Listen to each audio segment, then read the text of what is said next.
نحمده ونصلي ونسلم على رسوله الكريم اما بعد فاعوذ باللہ من الشیطان الرجیم بسم اللہ الرحمن الرحیم۔ آج ہم سورۃ البقرہ کی آیت نمبر 228 پڑھیں گے۔ اس سے پچھلی آیت میں ایک خاص قسم کی طلاق اور اس میں رجوع کرنے اور نہ کرنے کا حکم بیان کیا تھا، تو اس آیت کے اندر بھی اللہ تعالیٰ نے طلاق اور رجوع کے احکام کو بیان فرمایا ہے۔ ترجمہ دیکھتے ہیں۔ والمطلقات، اور طلاق یافتہ عورتیں،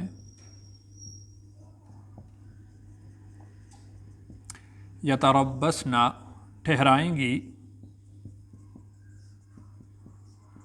بانفسہن، خود کو،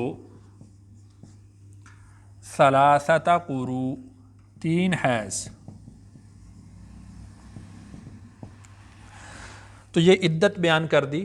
یہاں پر مطلقات مطلق لکھا ہے، لیکن اس سے مراد وہ خواتین ہیں کہ جن کو حیض آتا ہو، یعنی کبر سنی کی وجہ سے، عمر کے زیادہ ہونے کی وجہ سے بھی حیض ختم ہو جاتا ہے، بند ہو جاتا ہے، اس سے بھی وہ مراد نہیں ہیں۔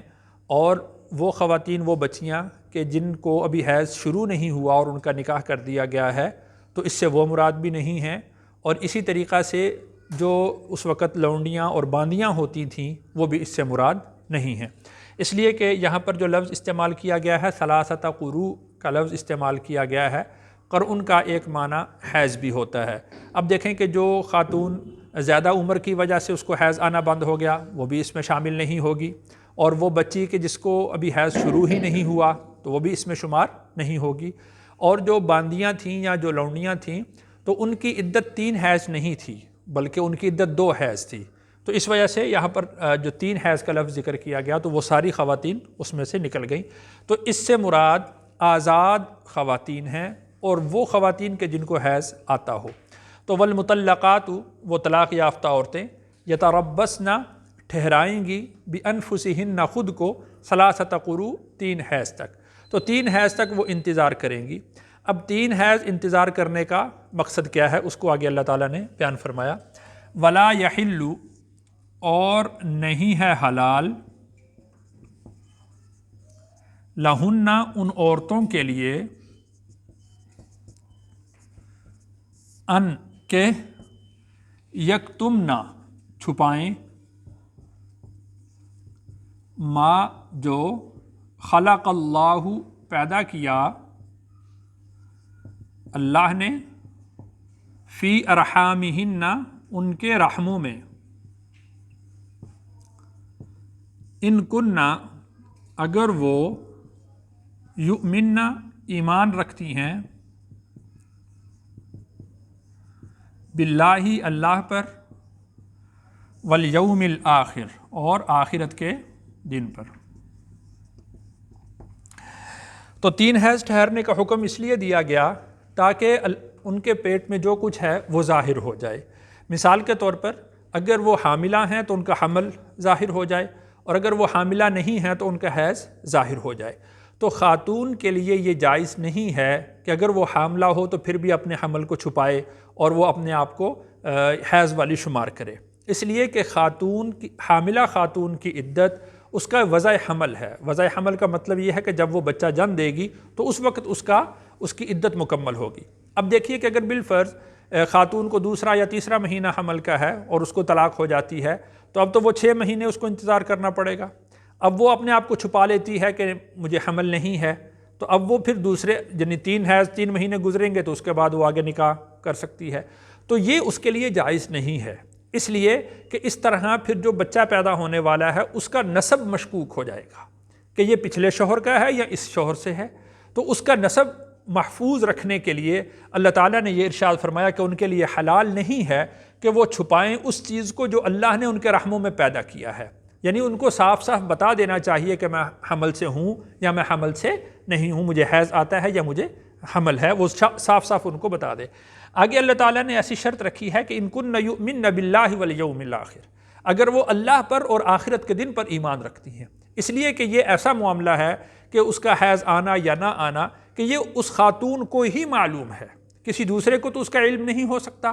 تو اسی کو معلوم ہے۔ تو اس کو اللہ تعالیٰ نے اس بات سے مقید کر دیا کہ اگر وہ خواتین اللہ پر اور آخرت کے دن پر ایمان رکھتی ہیں تو اس کا مطلب یہ ہے کہ پھر ان کو خیانت نہیں کرنی چاہیے، یعنی جو کچھ اللہ تعالیٰ نے ان کے رحم میں پیدا کیا ہے وہ صاف صاف بتا دینا چاہیے، ان کو اس میں خیانت نہیں کرنی چاہیے، جھوٹ نہیں بولنا چاہیے۔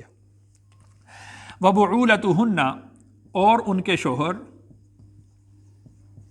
احق، زیادہ حقدار ہیں، بِرَدِّهِنَّ، ان کو لوٹانے کے، فی ذَلِکَ، اس مدت میں، ان، اگر، ارادو، وہ ارادہ کریں، اصلاح کا، درستگی کا۔ تو دیکھیے کہ اس سے اگلی آیت میں اللہ تعالیٰ نے ان طلاقوں کا ذکر کیا ہے کہ جس کے بعد رجوع ہو سکتا ہے یا جس کے بعد رجوع نہیں ہو سکتا، اگلی آیات میں وہ مسئلہ آ رہا ہے۔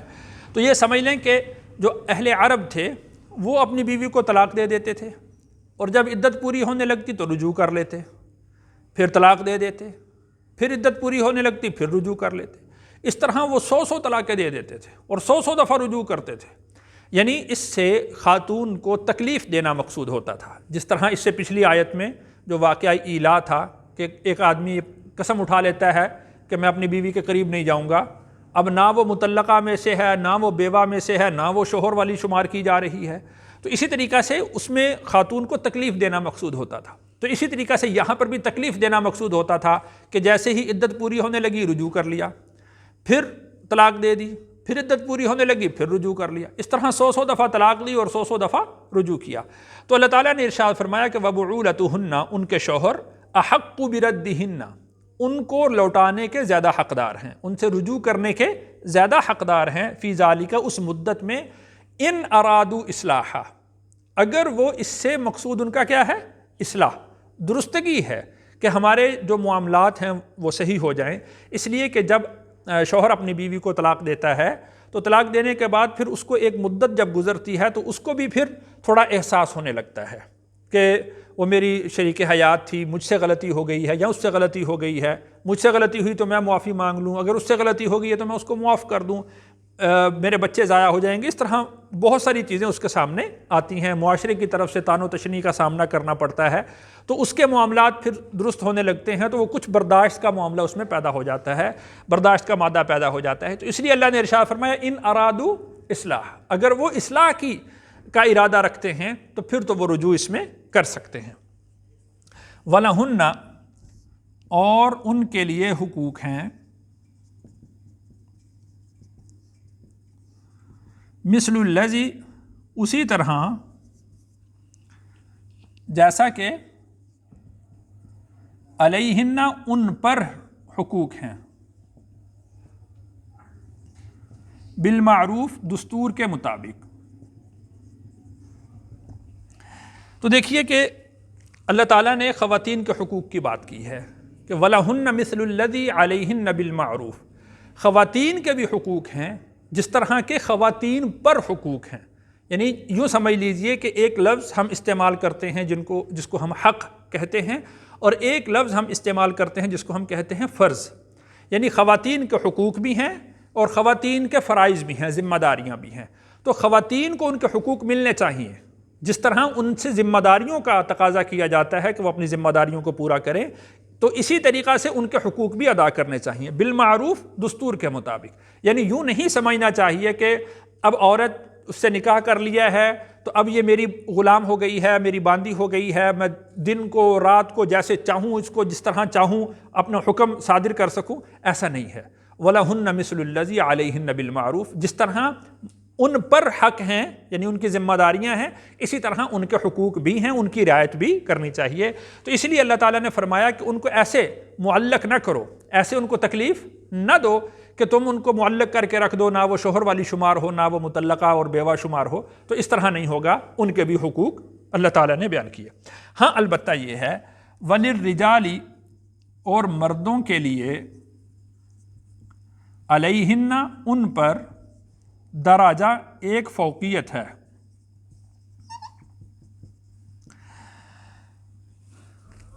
واللہ اور اللہ عزیز زبردست ہیں، حکیم حکمت والے ہیں۔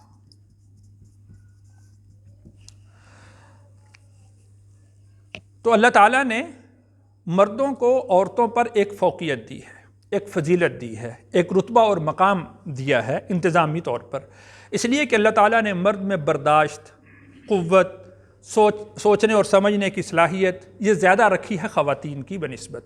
تو یہاں پر وَلِلرِّجَالِ عَلَيْهِنَّ دَرَجَہ، تو یہاں سے یہ بات سمجھ لیں کہ ہمارے معاشرے میں بہت سارے لوگ مساوی حقوق کی بات کرتے ہیں، خواتین کے حقوق مردوں کے برابر ہیں، اس کے حقوق کی بات کرتے ہیں، تو یہ معاملہ درست نہیں ہے۔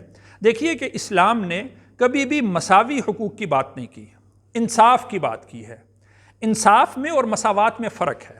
اس کو ایک مثال سے یوں سمجھیں کہ آپ کے پاس 3 لوگ آتے ہیں، ایک شخص یہ کہتا ہے، مثال کے طور پر 3 طالب علم ہی آ جاتے ہیں، ایک طالب علم یہ کہتا ہے کہ میرے پاس 40,000 روپیہ ہے اور میری کل فیس 50,000 روپیہ ہے، تو مجھے کتنا چاہیے؟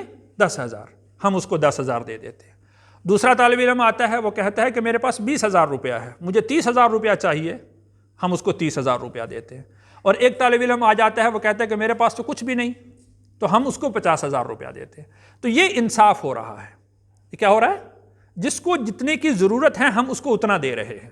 اگر مساوات کی بات کی جائے تو مساوات تو یہ ہوگی کہ پہلے کو 10 دیا، دوسرے کو بھی 10 دو، تیسرے کو بھی 10 دو۔ اس سے کیا ہوگا کہ پہلے کی ضرورت تو پوری ہو گئی اور باقی 2 کی ضرورت پوری نہیں ہو سکے گی۔ تو اس وجہ سے اسلام جو ہے وہ مساوات کی بات نہیں کرتا، اسلام کس بات کی بات کرتا ہے؟ انصاف کی۔ انصاف کا مطلب یہ ہوتا ہے کہ جس کو جتنی چیزوں کی ضرورت ہے اس کو وہ عطا کیا جائے۔ تو خواتین کے حقوق ہیں اور یہ انصاف کے مطابق ہیں، جو ان کے حقوق ہیں وہ ان کو دیے جائیں اور جو مردوں کے حقوق ہیں وہ مردوں کو دیے جائیں۔ اب دیکھیے کہ اللہ تعالیٰ نے ارشاد فرمایا کہ واللہ عزیز حکیم، اللہ تعالیٰ زبردست ہیں، حکمت والے ہیں۔ اللہ کا کوئی کام بھی حکمت سے خالی نہیں ہوتا۔ اب دیکھیے کہ یہاں پر طلاق کا اور رجوع کرنے کا حق اللہ تعالیٰ نے مرد کو دیا ہے، خواتین کو نہیں دیا۔ اس کی وجہ یہ ہے کہ خواتین میں قوت برداشت کم ہوتی ہے، ان میں صبر بھی کم ہوتا ہے۔ اگر بالفرض طلاق کا حق اور رجوع کا حق خواتین کو دے دیا جاتا تو چونکہ ان میں برداشت کم ہے، بردباری کم ہے، صبر کم ہے، تو پھر کوئی گھر بھی نہ بستا۔ تو اس وجہ سے اللہ تعالیٰ نے طلاق کا اور رجوع کا حق کس کو دیا؟